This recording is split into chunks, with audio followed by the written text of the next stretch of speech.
Back again, like we never left. Episode 33 of the RNS podcast. If you know, you know. Really nothing special podcast. We're really nobody special.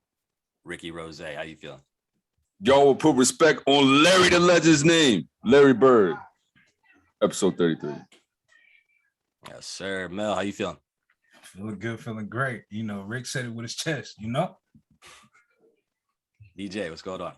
Good, man. We got episode 33 out here. We got Scotty tripping, and shout out to the legend behind me. Died at 33. So that's a good one. Legend. Hey, Aaron, how you feeling, bro? Good. I'm good. I like the shirt, man. Got a lot of. What'd you say? So I like the shirt, man. Thanks, man. You know, I'll switch up the colors a little bit. We're talk about the Malice and the Palace documentary that came out on Netflix last week. The Untold, pretty much Jermaine O'Neal's project that he had about the Malice and the Palace. Good documentary. Great documentary. If you've seen it, if you haven't, definitely check it out. My fault. Rick got the black fact this week. So Rick, like we always do, it is with the black fact. Yo, so I was randomly went down that YouTube rabbit hole. And when I went down there, I found this lady named Louisa Harris, who is the second the second women's basketball player to be drafted into the NBA. There was one before her named Denise Long. But Louisa Harris was drafted in the 7th round in the 1977 NBA draft by the New Orleans Jazz. Her stats: scored 2,981 career points in college. She scored 25.9 points per game, grabbing 14.4 rebounds. That's for her career. And her best season average was 31 points and 15 rebounds per game. She was 6'3". She was a monster out there. Yeah, she was like Wilt Chamberlain out there for women.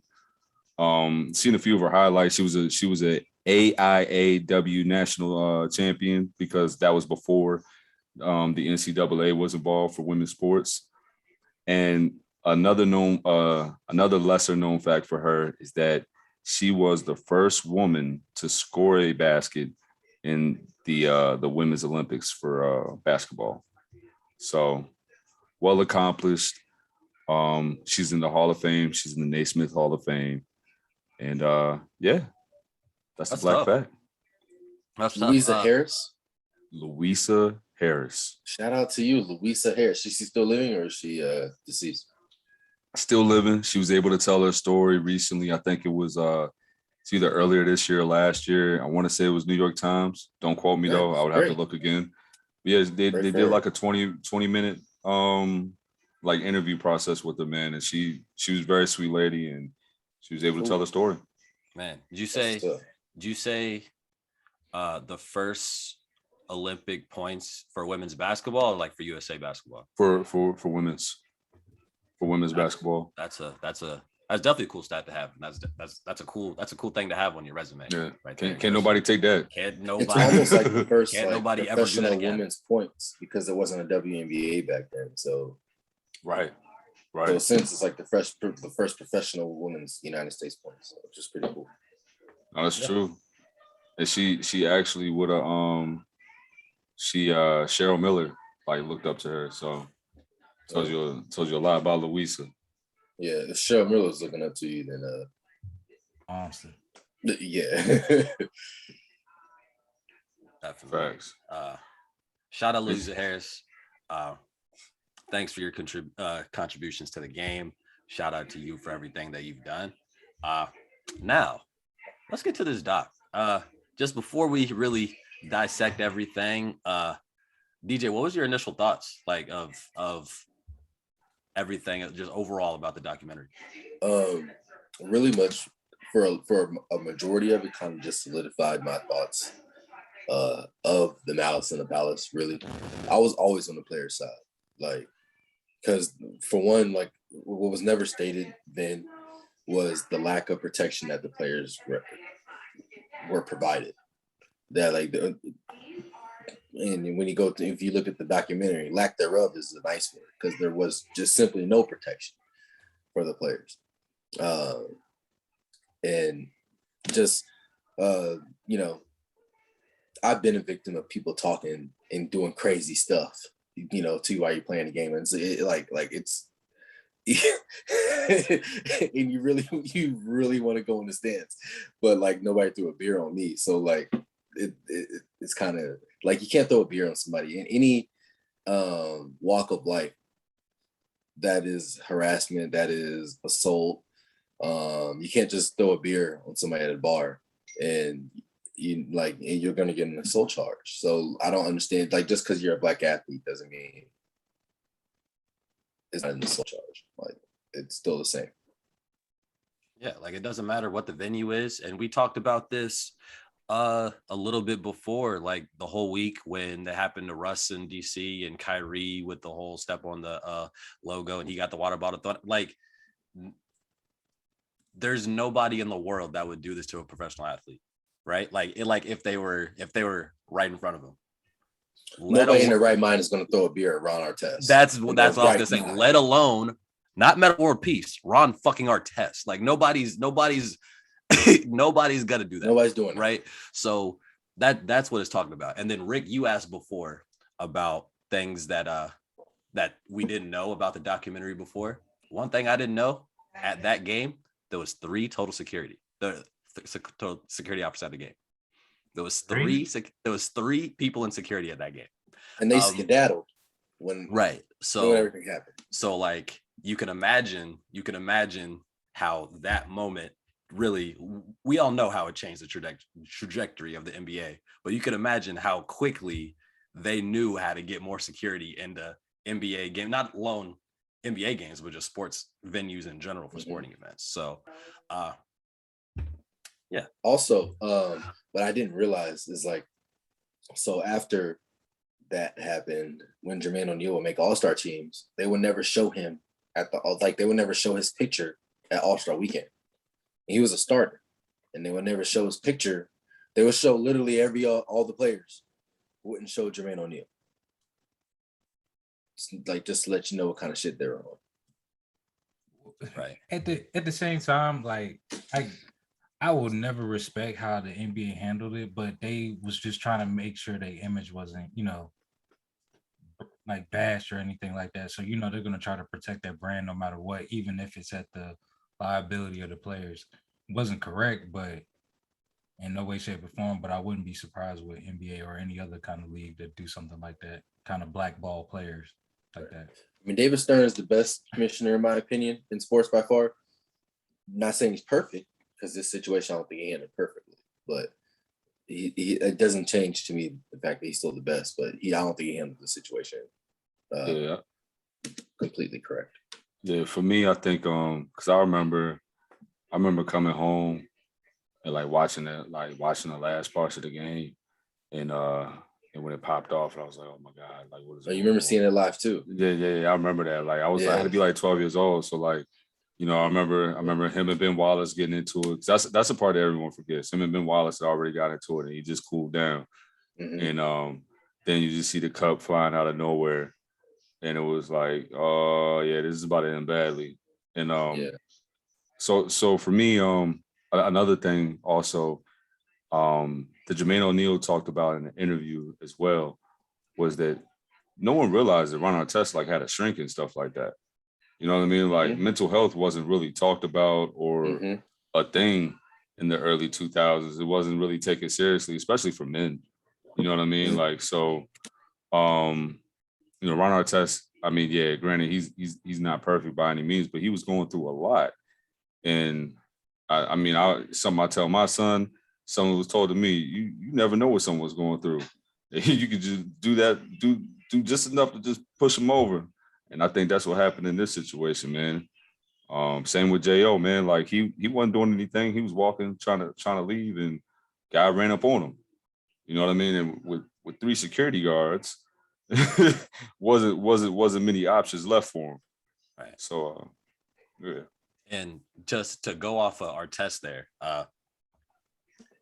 once you see the documentary, if you've seen it or if you haven't, one thing that really interests me is the part when Ron Artest is talking about before the season started, like after the series against Detroit and the previous year and before the next season started, in that off season, he was really considering retiring. Is that he just had a feeling, like he said he had a feeling things just weren't right. He was like something's not right. I shouldn't be playing. And long story short, he decided to play, and that happened. So it's one of those things. You talk about your mental health, and who knows what happens if he goes a different route. Maybe he checks in, maybe he doesn't retire, he comes back at a later part of the season or something like that. He didn't play that game. That wouldn't have happened because he wouldn't have got his hard foul on Ben Wallace from the playoffs the year before. Right. So if he wasn't in the game, this never happens. Well, a lot of this Ron Artest was a player. Like anyone that didn't watch him play during his time, like offensively, not just defensively, offensively, he could go. And he probably missed a lot of all-star appearances. Him and Stack both. And accolades just because of this incident. Money. Him and Stack both. I feel like Jermaine O'Neal lost a lot because his trajectory was tough. Jermaine O'Neal potentially lost the most because he was the best and the youngest. Yeah. He lost the most because he never got to play for a title. Yeah. And he was the best and the youngest. Team. I forgot how stacked that team was. Yeah. Like they were nice. Mm-hmm. Well, he might have been Reggie around Miller. That was Reggie Miller's last year, but he still had another 2 years left there. Yeah, and they definitely. I mean, if the Pistons beat the Lakers, I think the Pacers were a better team with J.O., Ron Artest, Steven Jackson, Al Harrington, they were better. Reggie Miller, like they were deeper, and they had some offensive firepower. Jamal Tinsley, they had people off the bench as well. Yeah. So it's not like they just had them. They were a deep team, and that's another thing that I forgot about too. Like, and this is what I want to ask you guys, because they were clear at that point. They were the favorites to win, and they were clearly better than the championship Pistons at that point.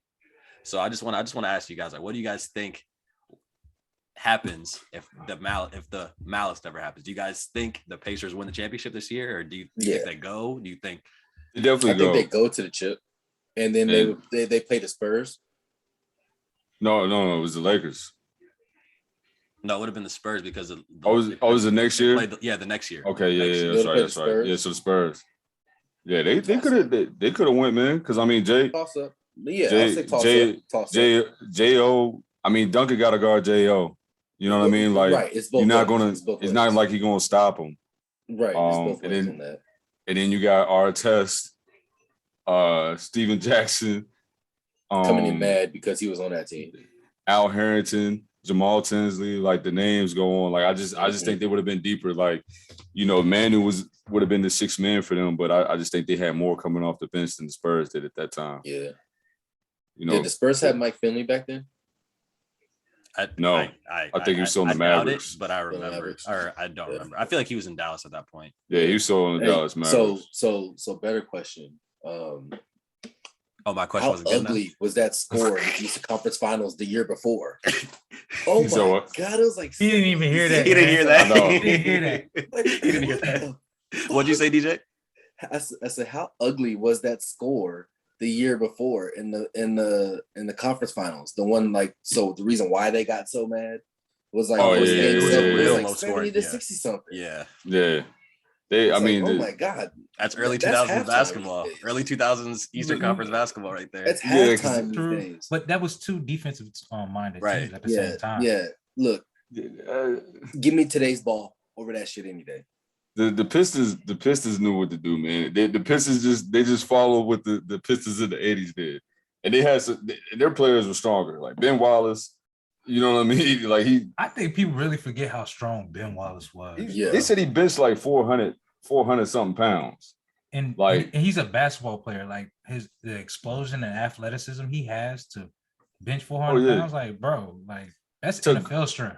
To guard and block Shaq. Right. Like it was nothing. And you was undersized, quote unquote. 6'9". He might have been closer to 6'8", 6'7". That's insane. Speaking of the Pistons, one thing about the documentary that I kind of hope they did more is like they talked to Steven Jackson. Is Jermaine O'Neal's project, so he did a lot of talking. They had Artest talk, but they only had Ben Wallace talk like for one clip. Like I wish they had more Pistons players talk. It would have been cool to hear the Pistons side of the story. And right. She, Ben Wallace, Rip, like Tayshaun, like all these guys. Mind you, cool. I think people forget the kind of dogs like because Detroit got vets too. Like they had Corliss Williamson, DC, Derek Coleman on that squad. Was Darvin Ham on that team? Darvin Ham, I think, was on that team. Jason Maxiell was on that team. Lindsey Hunter's on that team. Like they got some OGs on that team too.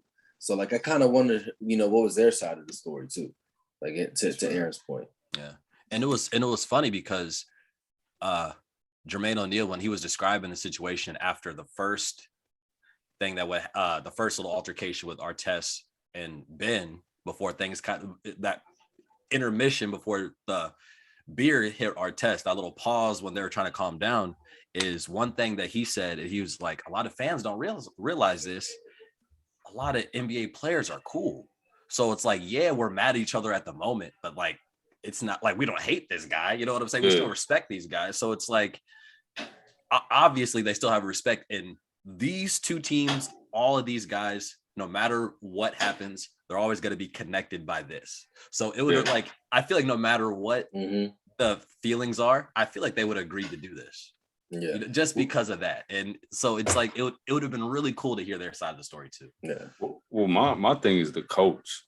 Now, and to my understanding, it was Ron Artest was told to find a place where he felt comfortable or whatever to get away from everything when he felt like he was like, that's what his shrink had him do when he felt like he was about to, pop off. Yeah. And he was like, find a place, lay down. Yeah. And that's what he did. My thing is Carlisle. Why didn't you pull him out the game? Like at that point, after all that stuff just happened, why didn't you just should? Yeah, you should know your player. You should know the pulse of your team. Think about the person we just when they was at the line. I would already had Ron coming out the fucking game. That's a championship coach. But I'm just saying he wasn't a championship coach yet. He wasn't. Yeah, but he was a damn good coach at that point. Like he had seen some conference finals. You could be a good coach, but you might not know your players that well. And if you had Ron Artest for that while, you know the situation, it is at that point you would say, I need you to go to the locker room. Because there's been plenty of times coaches have sent players to the locker room. And that's what I'm saying. Why not that situation? That's what I'm saying. That's what he should have did. Look, man, I can look at a Bama and tell he ain't rap if he ain't wrapped you tight or not. Bro, you know what I mean? You get to moving. You know what I mean? I agree and disagree because I feel like yeah, that's the right move. Get him out of the game, right? But I think now it's easier said than done. And two, it's Ron Artest. Is Rick Carlisle if Rick Carlisle says, "Okay, Ron, go to the bench," and let's say Ron Artest says, "Make me," what's Rick Carlisle? I know they had a vet on that team. Jo could have been like, "Hey, look, man, Jo trying to Jo trying to calm down himself." Yeah, there's nobody can like that's the thing. Everybody has something different going on in their head at this point. Yeah, because Ron said he didn't even listen to Reggie. If you ain't listening to Reggie Miller, nobody in the Pacers organization can tell you anything. Aaron, you make a good point. That was honestly the funniest part of the documentary. Yeah, he was like, I didn't. He's like, anytime Reggie tried to give me that leadership shit, I wanted to give him buckets of practice. He's like, I'd never listen to Reggie. Yeah, I'd never listen to Reggie.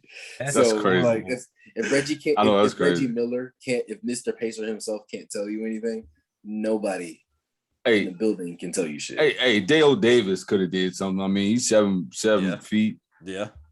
230. So. I mean,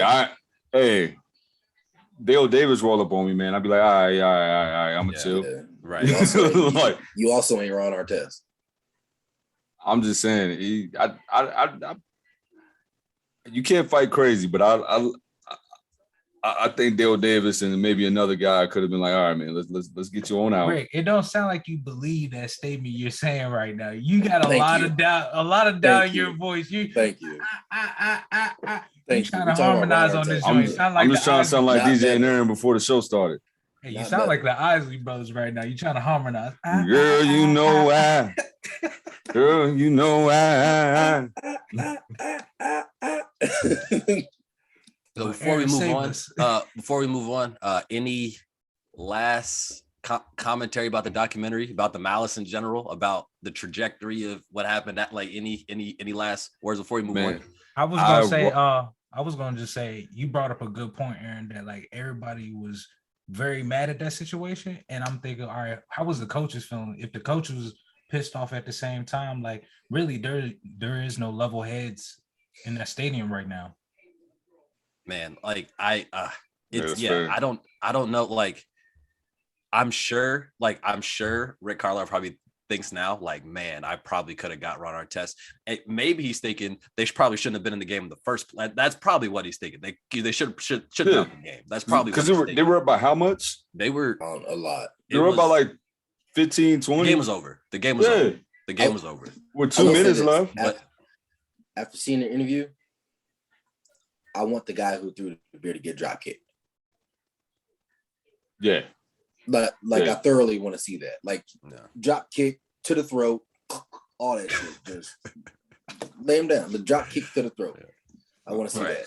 Yeah, but so yeah, yeah. But to the whole Rick Carlisle point, I think like it's easy to say you could have done this, but I think even for coaches, like being in that moment, that had to be a different feeling. Like they're probably trying to just he would have ended up like decompress and figure out what happened. You know what I'm saying? Like what is going on at this point? Because your priority number one is just to make sure your players don't get injured. Right. So it's a lot.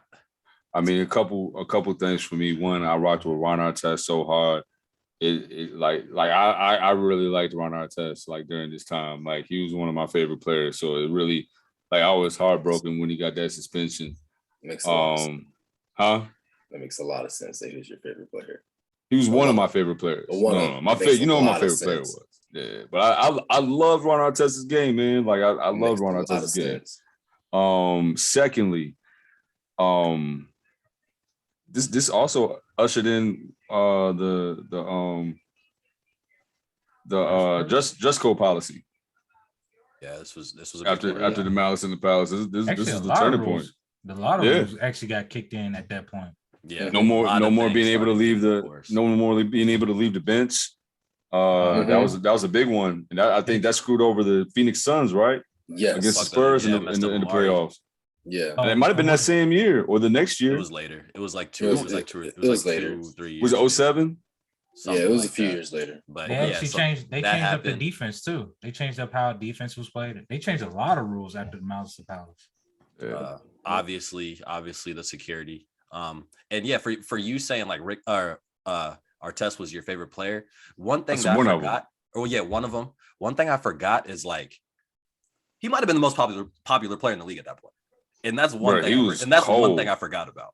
He was cold. Like he like just because of how he played, his attitude, like everything about him. Like he was arguably top 3 most popular players in the league. So that kind of that's a real thing. He was drinking Henny at halftime. It's a real thing. During that time, I think hands down he'd have been the best two-way player. Like offensive and defense. Like he was easily the best two-way player. Like what is it? Jermaine O'Neal was my favorite player.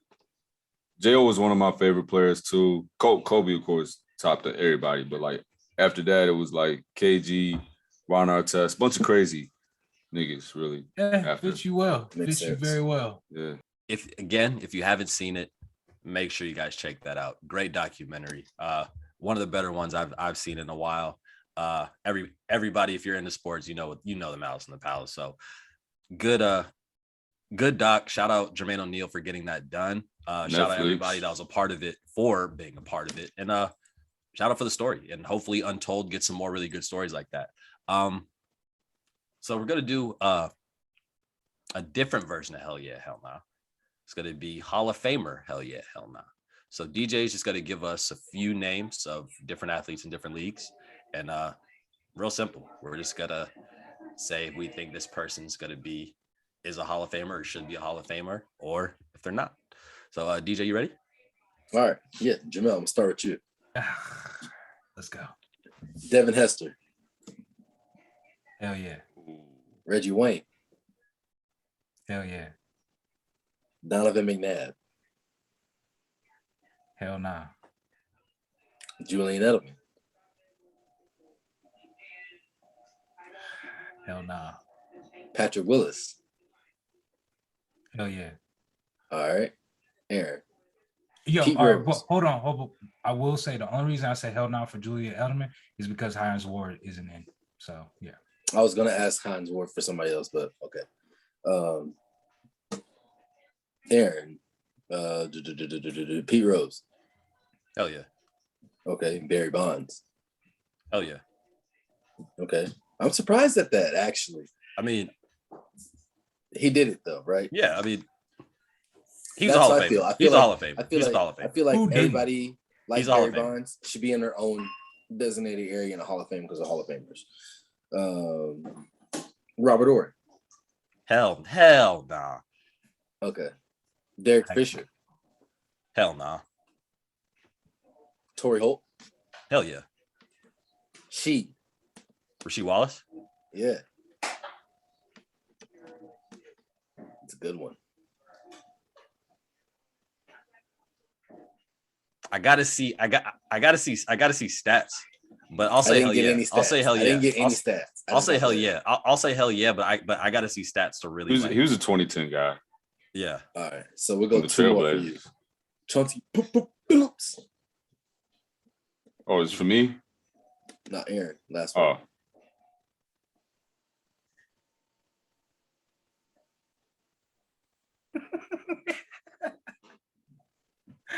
He really Hell thinking yeah, about nah, that. mama. He's so on the fence with him. Like, he's Yeah, like, I'm so hell yeah by default. Like I don't All right. sure. Okay. Sure. All right. that's definitely All not right, what your chest is like. Yeah. Whatever. No, that's not with my chest at all. That's Yeah. All right. I don't want to say yeah, but sure. Why not? Pat Mahomes. Hell yeah. Right now? Hell yeah. Hell yeah. Bro, what is he doing right now? It's crazy. Yeah. All right. Iggy. Iguodala? Yeah. Oh, that is a tough one. I'm gonna say hell That's a nah. tough one. Sorry, Max That's a tough Kellerman. one. Yeah. I'll say hell nah. No? Okay. Yeah. Sorry, Max. Mind you, you got to think the Basketball Hall of Fame, Pro Basketball Hall of Fame. Luka. Luca? Hell yeah. Yeah, because you got to think he has international accolades, Yeah. not just Yeah. NBA accolades. You're right. Tim And Hardaway. the NBA's is coming, so Yeah. Oh, Tim go ahead. Hardaway. Tim Hardaway Sr. hell yeah. Hell yeah. Okay. Sean Kemp.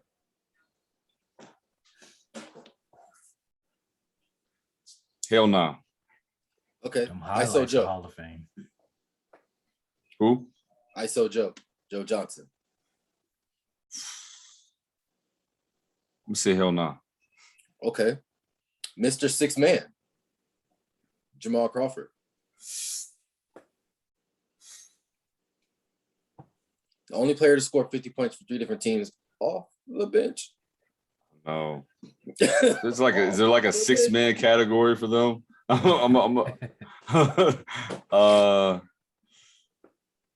gonna say hell nah. Only because I didn't put ISO in. Oh, man, my bad. Coach Spo. Hell yeah. I say so too. 5 finals appearances. Yeah. Hell yeah. Yeah. And what he 2 for just did 5. with the- Number with 2 for Butler. 3, but nonetheless 5. Yeah, Say you what? just got Jimmy Butler and them in there. So yeah. Yeah. He good. All right. I got one more. Jamal, I'll give this to you since it's football. Patrick Willis. You already did that one. Yeah, that one. Yeah, and I said hell yeah. Okay. I got another one still. Andrew Luck. Hell no. I respect that. It's just if he could have stayed healthy, I would have said definitely hell yeah, because his trajectory was gonna be, but his body didn't hold up. Sean Kemp won't mess me up. I ain't gonna lie. That Sean one Kemp? was tough. That Won't trip me up a little bit. I feel like some of them, depending on who I asked, would have got different responses. I would have said yeah. I feel definitely like- would've. I would have said yeah If for I Jamal would've- Crawford. If I would have asked Rick, if I would have asked you, Chauncey Billups, you would have gave me a hell yeah, whatever. If I would have asked you Derek Fisher, I feel like you would have gave me yeah. No, I said hell no. You would okay. Hell 'cause nah. Nah, hell Well- no. Derek I know Yes, Derek Fisher's stats. He was a great player, like for what he Hell did. nah. Yeah, he was a moments player. He had I would great put moments. Derek Fisher in over Robert Ory any day of the week. That's fair. Robert Ory really only like he just like I would you save him to the Derek Fisher playoffs. over Robert Ory any day of the week. As soon as playoffs hit, he was a different person. He But would I hit. will The say ball she- just fell in his lap like 3 different times. Like, Yeah. bruh, like, Yeah, like But there was one knocked like, him the down ball all just, 3 like, times, though. like against Sacramento, the ball just rolled to him. Nah, D Fish, like I'm just thinking about stats and stuff like that. Like, I mean, No, for Derek- D no. Fish, I couldn't. For Derek D Fish, Fisher I is couldn't. not I couldn't Robert do Ory's it. Yeah, no, he's not Robert Ory, but I couldn't do. Like I'm saying, I wouldn't do either one. yeah, Yeah, that's what I'm Um, saying. They're both not. Yeah. but I know Joe- y'all disagree. I was gonna say I know y'all disagree with me with Donovan McNabb. Oh yeah, I definitely do. I do. I I don't know about everyone You else. said hell nah. Yeah, Yeah, he said I hell said- now for Donovan McNabb. Oh, he's a I Hall said of hell Famer to me. I think Yeah, MVP. yeah, like I never really because liked him my, like my that, thing but, my like, thing I is think it's just if we're not saying if Eli's on the fence and Eli got a Super Bowl ring, like I don't think Eli's on the fence. he's on the fence with a lot of people. A lot of people Man, don't he's- see he's- Eli. Eli's Yeah. going like Eli's Two- Eli's sure. Eli, He the yeah, only Eli- Super Bowls yeah, against the Eli's GOAT. Eli's in. He like the only one to beat Tom Brady in the championship game. So Him and Foles. yeah, that alone, yeah. But I'm just saying that He got it, bro. You got 2 on Brady. I just don't like McNabb, bro. I'll be honest. I with you. don't. I don't like that name. I don't. I feel like he could have. He should have won that Super Bowl, bro. He crumbled. So no, you're not a Hall of Famer. He did. I mean, for me, the only reason why I didn't do ISO is because like, ISO Joe is another good one. I never really thought about ISO Joe like as far as Hall of Famer. And he probably will get in. I don't know. It's just my personal opinion. Really nothing special. You know what I mean? Hey, but, I like the plug-in. Well, I felt that way about ISO Joe a lot of his career too. Like, not like nothing special, but like I feel like a lot. Like I feel like for a lot, like since probably at the end of Jordan's era, there's always 1 to 2 people that make the Eastern Conference All-Star team by default. Not because they're the best 2 to 3 at their position or 4 to 5 in the league. It's because the West is stacked. They're the best available. Yeah. I mean, Joe was tough for his time. I just But he wasn't the best. But he wasn't one of the top 3 shooting guards in the league ever. And he's a starter considerably every year. Yeah, that's fair. Kyle Lowry is not one of the best 3-point guards in the NBA, but he's a starter. So Top it 3 depends point on. guards in the league. Yeah, say that. So it really depends on where you lay at in the landscape of the NBA as far as the Eastern Conference and the Western Conference. Really. That's fair. Yeah. Another one. I would have said Jamal Crawford. Yeah, but that's me.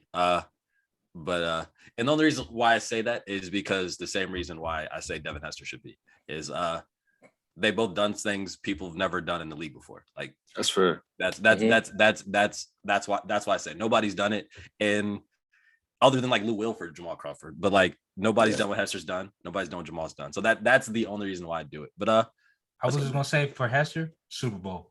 yeah, We expected him to do it, and he did it. And he did it. Only person ever in NFL history to opening kickoff return. He's the best returner ever. Jamal Crawford's the best 6 man ever. So like he's the best at what that's why what they I do. say it. But let's get this top 5. So in honor of the Malice in the Palace doc and the Malice in the Palace, top 5 athletes, non-fighters. So we're not going MMA, boxing like that. Non-fighter athletes you'd want on your side in a brawl, in a sports brawl. So I have the first pick. Thank you guys for voting. Rick is second, Mel is third, DJ is last. If we're ready, I'm going Ron first. Oh, Artest? Yeah, Oh, okay. I want him on my side. That's fair. So I am gonna first go with James Johnson. That's a good one. Certified. MMA. Though nobody in the league wants smoke with him right now. Nobody. And it's a known thing in the league. No players. Hey, you wants turn smoke. around and see him looking at you like, oh, my bad. Yeah, hey, my bad. Mel, your Hey, pick. relax. I'm gonna go with Ben Wallace. Like y'all said, benching 400 pounds. Country Bama. For DJ, real, you got 2. I'm gonna go Stack Jack. Then I'm gonna compound that. Let me go ahead and get Red Lewis. Shoot him up. So, oh man, Mel, your God. pick. I'm going for them shooters, you know. I'm gonna go with Kurt Angle. That boy went to the breaking Olympics. ankles. Hey, broke with a one broken freaking neck. Perk Angle. broken neck. Mm-hmm. Perk Angle. Perk ankle. Maybe go wild. If it was wild. Rick, your pick. When it's so time.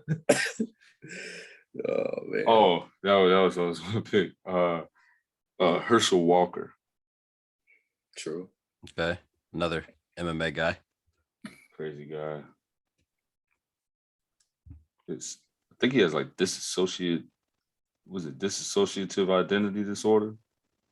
I remember watching this documentary. It was kind of sad, bro. Yeah.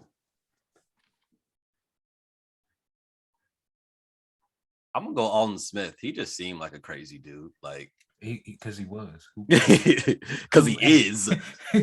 Yeah, he still is great. I'm gonna go Alden Smith. It's fair. And then I'm gonna go.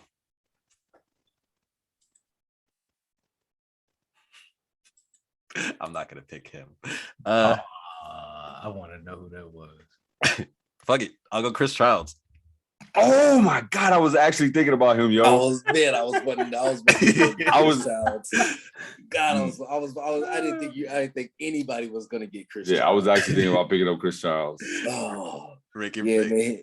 Look, Kobe walked in the rest in peace, Kobe. Damn, but man, you walked into that one. Oh man, he two-pieced the hell out of him. Hey, to his credit right though, that. he did eat it.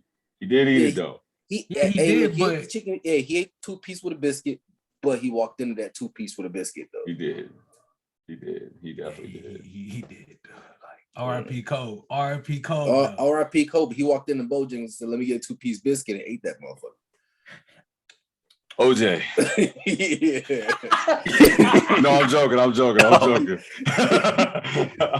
Nah, hell no, bro. Get the gloves, bro. Nah, man. That's OD. I'm gonna pick Vernon Maxwell. Mad Max.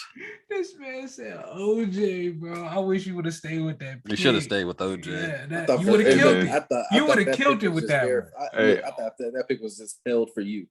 All I know is I'm still nervous about when I go around because I could be sitting next to who did it. The audacity of this man. It's like this man looking in the mirror while he's eating. Yeah. It could have been you. It could have been you. OJ, quit taking selfies. Right. Mel, you're fake.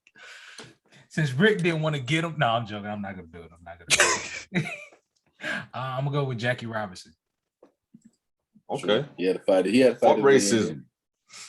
He had to fight his way up in here. That's my black fact. Oh.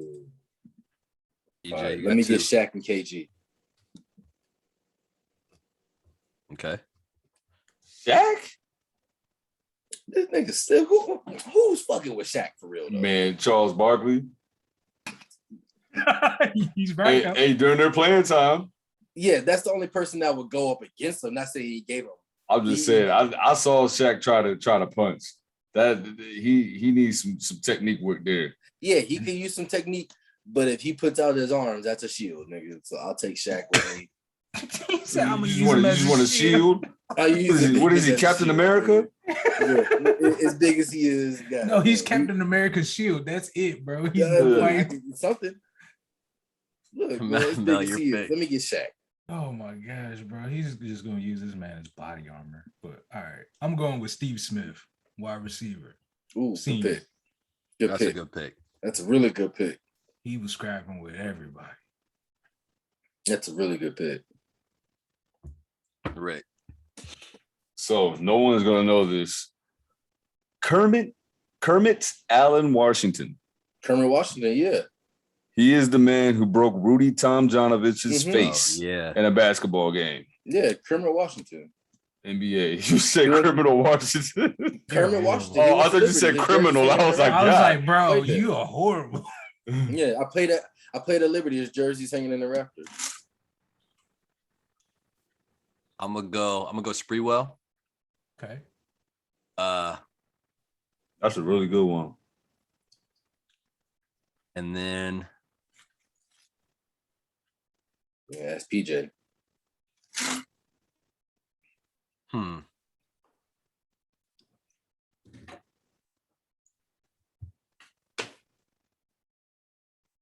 Ooh, I got a good one. I got one. I got two. I'm gonna go Steven Adams. Don't I don't know if nobody he's want- whooping anybody's ass, but No. nobody wants to fight Steven Adams. Don't nobody look. Don't nobody So- want to fight that strain. So, yeah. Don't I'm nobody going want to Steven mess Adams. with that kind of strain. Yeah, I'm going Steven Adams. He's been certified as the strongest guy in the league. Right. I'm going Steven Adams. Like, I'd like to have him it's a on my side. certified thing. He's I'd like to the have him on my strongest side. dude in the league. Rick, your pick, last pick. This is the last pick. I'm gonna go with him though. Because he's Mr. Enforcer himself. Defines the role of enforcer. The oak tree, Charles Oakley. Yeah, good pick. Mel. I'm with Deacon Jones. Oh, If you know okay, your old history- school. If you know your Old history, school. Deacon Yeah, Jones. hey, my man was dirty. hey, he was a bodyguard for a couple candidates from back in the day. Bro, he was dirty. He was a dirty player back then. Oh yeah, that Yeah. BJ, guy. Terrible last- part is he looked dirty. Just looking at his face. Go ahead. Kenny Martin. Okay, Mark. Kmart's a good one. Kmart's a good one. Mind you, this is completely uncalled for. George Carl, fuck you. Oh yeah. Proceed. Fair. Okay. Fair enough. Very fair. Yeah, you're a hoe. Fuck you. Proceed. With your chest, so respectfully. Hey, Okay. respect, So- Mello. I'm I with you, second that. Mello. Yeah, but I'm pretty sure everybody that knows what's going on with that whole situation can agree. So George Carl, once again, fuck you. So to recap, I got Ron Artest, Alden Smith, Chris Childs, Latrell Sprewell, and Steven Adams. Rick has James Johnson, Herschel Walker, Vernon Maxwell, Kermit Washington, and Charles Oakley. Mel has Ben Wallace, Kurt Angle, Jackie Robinson, Steve Smith, and Deacon Jones. Steve Smith on the Panthers, that is. DJ got Steven Jackson, Ray Lewis, Shaq, KG, and Kenny Martin. Got some hitters on this list. They got a couple bodies too. I'll just say a few bodies on this list. A few Got some hitters. names we missing. If this was a real brawl, if it was a brawl of these 20 people, shit would go down. And The DJ's one- using Shaq as a shield, and that's it. The one person that I As was big thinking as he is, about I could find a use for him. was in Dominic Kinsu. That was the other guy I was thinking about. I just didn't say him. There was a few people I was thinking about before. Like I totally forgot about Kmart, forgot about Oakley, forgot about I could've forgot said, about Oakley, who was on my We mind the could whole have said time. Hainsworth too. You remember he stepped on Albert Hainsworth. Albert yeah. Hainsworth. he stepped on a Rand- football player's the- head. That Oh, waste of Yeah, a but all I gotta contract. do is run 5 yards. yeah, a random one. Joel Presbilla from the Blazers. He did MMA. Oh, oh, Yo, okay. Aaron, Okay. Aaron, here's a good one. Was it Joe the Hitman Smith from the Hitman Jason from- Hitman Smith? Huh? Jason Hitman Smith? Jason Hitman Jason Hitman Smith could have got Hitman could have got one. Hitman Smith. Jason Hitman Smith could have got one. Yo, I don't know if you guys know white boy Jason Smith, bro. It was Blake he tore up, right? Bro, he used to give people the business. It was, but the one where we gave him the the Hitman one. was The Blake, one I right? think it was Blake. Yeah, he tore Blake up one time. Yeah. But yeah, Hey, all great. Hey, Ooh, I Rajah got Matt Bell. Barnes.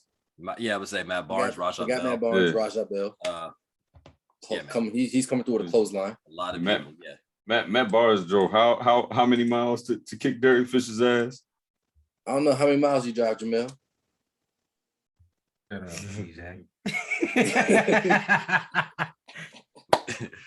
All right, y'all. 19 hours. Appreciate the votes this week, every week. Make sure you guys stay voting. Make sure you guys vote this week. But like always, make sure you guys are tapping in, man. Who we telling this time?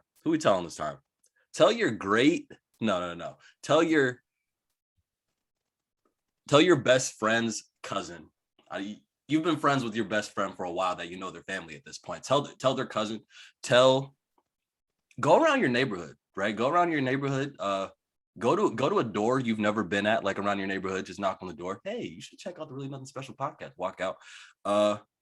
Tell some more friends. Tell some more coworkers. Neighborhood watch. Tell the neighborhood watch. Tell the home. Tell your neighborhood Karen. Tell the HOA in your neighborhood. Post on. Do your little. When you wake up, another day, another time to grind, and blessed to see another 24. Post it there. Post it on there. Post to your Facebook group. Post your little story. Post on Instagram. Post on Twitter. Your group chat. Your work group chats. You're in like you're in at least 8 different group chats right now, and I know you're tired of all of them because you only need 2, right? So go ahead and the ones you don't even go ahead and just share the link. You know that even the ones you got on silent. That one person that worked to irritates the fuck out you that always want to call you at the wrong time. Tell that motherfucker. Tell that sugar daddy that's the reason why you keep getting flew out to all them exotic places. Tell that man. Tell that girl that you go see at 12 p.m. because you don't want nobody to see her in the light. Tell her so she can tell her family. 12 o'clock is a good time to watch the RNS podcast. Yeah, so, 12 a.m. I'm sorry, not 12 p.m. 12 a.m. Yeah. 12 o'clock is a good time to watch the RNS podcast. You know what I'm saying? So when I you feel like anytime is a great time to watch RNS at work, at any place, man. Any place, anytime. If you're driving, booty doing club. what you're doing. Hey, if you're at the booty club, hey, go to the booty club and tell them to put that on. Play the RNS. Go to the strip club. Play the RNS podcast in the strip club. Let them strippers know. You know what I'm saying? Like they're gonna be playing something. What they playing at the strip club right now? What's a strip club anthem right now? It don't even matter. The Meg Thee Stallion songs right now. Cut that out. Put RNS podcast on. I don't know what it would do for the whole scenery, but it'd be interesting. It would be you know. If you know, you know. At the RNS podcast on Twitter, RNS.podcast on Instagram. The Really Nothing Special podcast anywhere else you can find it. You know where to find us by now, man. Why are you playing? Hit that follow button. Subscribe. If you know. And if you know, follow, subscribe, like, comment, retweet. Bars. Share that shit. And if you don't know, now you know, nigga. Yo. Peace.